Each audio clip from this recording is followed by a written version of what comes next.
فمن من هؤلاء المدربين سيقول كلمته ويكتب اسمه بين العمالقة؟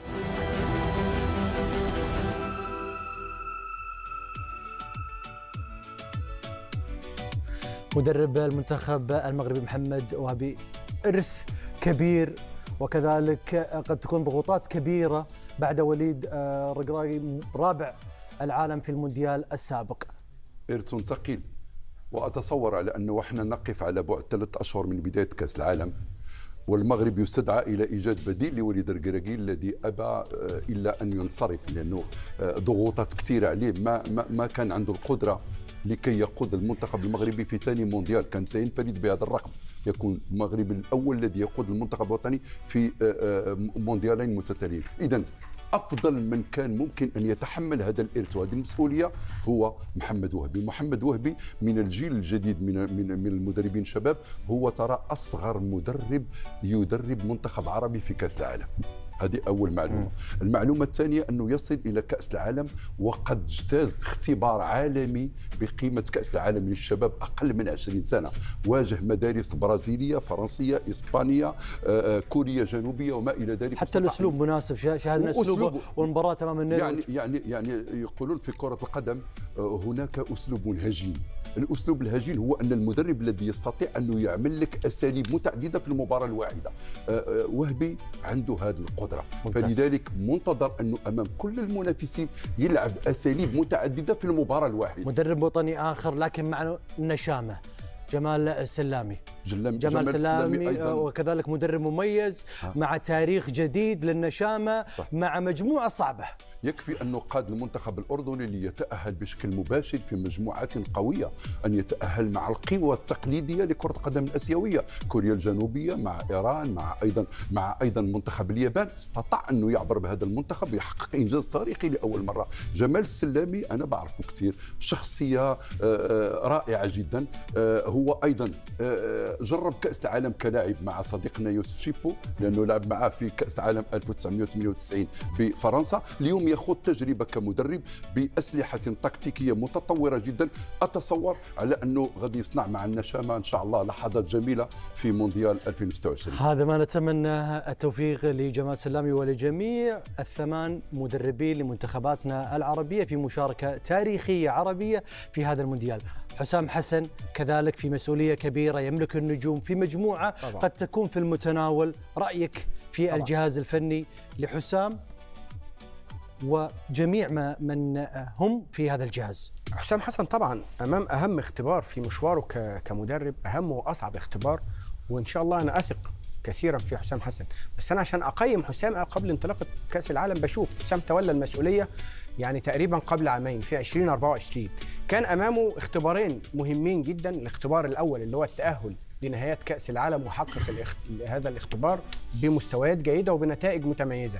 الاختبار الثاني كان المشاركة في أفريقيا. التارجت أو الهدف اللي كان محدده له الاتحاد اللي هو الوصول للمربع الذهبي، وقد كان. إذن فكل الاختبارات اللي خاضها حسام حسن حتى الآن نجح فيها بدرجة جيدة جدا. اي بس انا اذكر حديثك في افريقيا كانت عندك مخاوف. لا، المخاوف ما زالت قبل انطلاق كاس العالم ولا لا قادر؟ ما كانتش مخاوف، كانت بعض الانتقادات لبعض القرارات في بعض المباريات، بنتكلم في تفاصيل، انما في المجمل يبقى حسام حسن كقيمه يعني فنيه. انتقادات خلاص عالجها، انتقادات بيعالجها، ولو رجع للاخطاء تاني هننتقده تاني. هي نفس القصه، ان عادوا سنعود، فهي القصه. انما حسام في المجمل مدرب جيد. وانا على فكره انا بشوف حاليا في الفتره الاخيره في اخر عامين افضل نسخه من حسام حسن، المدرب الهادئ المتزن اللي بيتعامل مع الامور بكل رصانه. احنا عندنا ميزه كمان اضافيه في منتخب مصر، ان احنا عندنا 2 مدربين. احنا عندنا حسام حسن وابراهيم حسن، كلاهما لديهما يعني حسام حسن صحيح منصبه في الفريق. ايه رايك يقول لك المركب اللي لها رئيسين ممكن تغلب؟ لا، لما رئيسين يكونوا متفاهمين توأم. لا ده على طول قال لك رئيسين. هذا ما نتمنى. هم طول عمرهم مع بعض، عمرهم ما اختلفوا مع حسن مع المدافعين، حسام حسن مع المهاجمين، بيقوموا بدور. ومين حيكون مع صبري لموشي مع نسور قرطاج في مهمة ليست سهلة. نعم، مهمة صعبة. صبري لموشي لم يأخذ الوقت الكافي لتدريب المنتخب التونسي، يعني ما أخذش الوقت الكافي، ما خاضش معاه منافسات كبيرة، ما خاضش معاه أحداث رياضية كبيرة، يعني مثل كأس أفريقيا وكأس العرب وكأس العالم. هذه يعني بعض الأشهر بعض المباريات اللي خاضها لا يملك فريق كبير، لا يملك مواهب كبيرة في المنتخب التونسي. المنتخب التونسي يعتمد على المجموعة. النتائج الأخيرة في المباريات الودية أثارت بعض الشكوك لدى الجماهير، لكن المنتخب التونسي اللي عودنا أنه يعرف يلقى نفسه في المواعيد الكبرى وخاصة بالتحام المجموعة قادر أنه يمشي بعيد في هذه التظاهرة. إن شاء الله يا رب هذا ما نأملوه. لكن تبقى المجموعة تاع المنتخب التونسي هي مجموعة صعبة في المونديال، بصراحة واحدة من أصعب المجموعات. وإن شاء الله أنهم قادرين التوانسة بالعزيمة والإصرار. الجرينتا شافها امبارح الجرينتا. جبنا دونس مع الأخضر السعودي. دونس مع الأخضر السعودي مدرب خبير، خبرة طويلة في الكرة السعودية، مدرب عنده استراتيجيات كثيرة يقدمها في تونس إلى درجة أنه جعل من نادي الخليج فريق دائما مهدد بالهبوط إلى فريق صعد فيه بمستويات عالية. طبعا المعرفة التامة بالكرة السعودية هي ما جعلته مدرب للمنتخب السعودي في الفترة العصيبة اللي صارت بعد المدرب رينار.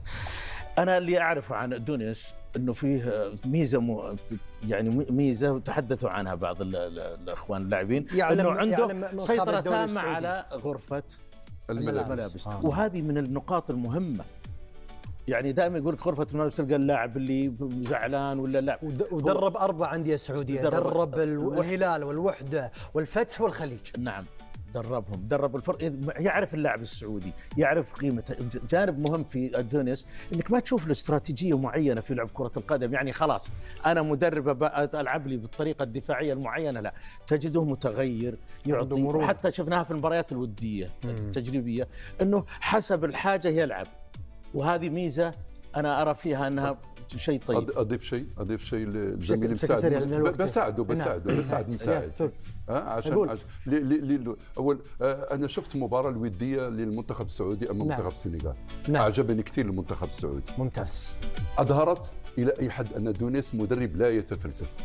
صح. خلاص انا اعلن الصداقه معه. تعلن الصداقه بعد خلاص انا برجع تعادت العلاقات. لوبوتيغي مدرب منتخب العنابي يسعى لتقديم كاس عالم افضل من التي قدمها المنتخب القطري في النسخه الماضيه، خصوصا انها هي الاولى عن طريق التصفيات. صحيح، ولا تنسى ان لوبوتيغي في طريقه لتحقيق حلمه الذي حرم منه في 2018 قبل انطلاقه البطوله مباشره مع المنتخب الاسباني، والجميع يذكر الواقعة الشهيرة. هو اللي حرم نفسه وليس في الأخير حرم بسبب والله حرم على ريال مدريد. بس شوف المسيرة. شوف المسيرة. منتخب اسبانيا تحت 17 عام رايفي كان، وريال مدريد كاستيا، اسبانيا مرحلة 19 عام، تحت 20 عام، تحت 21 عام بورتو، منتخب اسبانيا، ريال مدريد، اشبيليا، وولفرهامبتون، ويست هام يونايتد، وحاليا منتخب قطر. حاليا منتخب قطر منذ مايو 2025، يعني بقاله تقريبا سنه بالضبط مع المنتخب. المعترك الاهم اللي خاضوا في هذه الفتره هو قياده المنتخب للوصول لنهايه كاس العالم، وحقق الهدف كاملا بالتواجد في كاس العالم. الاختبارات الوديه بالطبع لا يمكن ان تكون حكما نهائيا على قدرات مدرب. الادوات المتاحه ليه ادوات جيده، وهو مدرب جيد، لمساته بتظهر على الفريق، انما هو امام الاختبار الاهم والاصعب. مجموعه ممكن تكون صعبه. شوف عنده مهارات، يعني شوف مهارات، يملك مهارات ان شاء الله تترجم الى مهارات للاعب العنابي باذن الله. ما شاء الله وخبير كرة القدم القطرية. وعندي له سؤال أنا صابر، هل تعتقد انه بامكان جوليان لوبيتيغي انه يعبر بمنتخب قطر دور المجموعات؟ طيب باختصار لنا بنروح عند المدربين. ممكن طبعا. بنسبة 30%. بيتكوفيتش مدرب مع محاربي الصحراء يا نبيل. أنا نشوفه أكثر من بين أكثر المدربين للمنتخبات العربية اللي قادر أنه يعمل مفاجأة في هذه البطولة. قد يترجم كلامك هو أفضل مدربين العرب. نعم، هو أفضل مدرب للمنتخبات العربية. نعم هذا هو صح. تتفق؟ صحيح. شوف بدر يعني رايح مع وهبي، هو يقول بيتكوفيتش. انا اول مرة خلاص انا قال قبل طيب شوي. يكمل وبرجع لك. تفضل. بيتكوفيتش اهم شيء انه لاقي نفسه مرتاح مع المنتخب الجزائري، اثبت انه تطور مع المنتخب الجزائري، واداء المنتخب الجزائري في تطور كبير.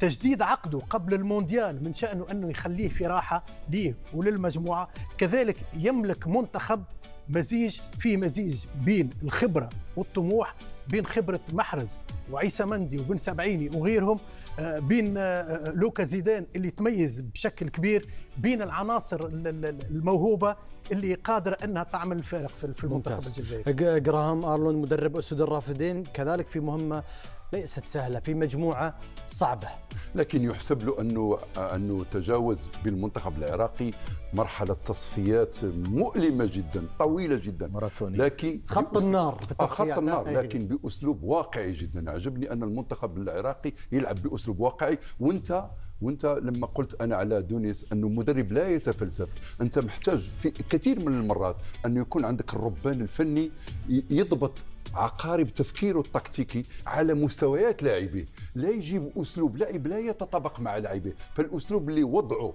ارنولد المدرب الاسترالي اللي وضعه للمنتخب العراقي اسلوب رائع جدا، ممكن انه يعطي للعراق فرصه حتى لو كان المنتخب اسود الرافدين متواجد في مجموعه يعلم بها الله سبحانه وتعالى. سؤال وجواب بكل اختصار. اصعب مهمة لمدرب من منتخباتنا العربية؟ ارنولد هو اللي في أرلوند أصعب مهمة. أرلوند طبعا لا خلاف، الكل أرلوند. أخيرا اتفقوا. 48 منتخبا في هذه النسخة، نسخة كأس العالم 2026. توسع أم تراجع؟ نتابع. تخيل أن أكبر حفلة كروية في العالم تفتح أبوابها ل16 ضيفا إضافيا. هل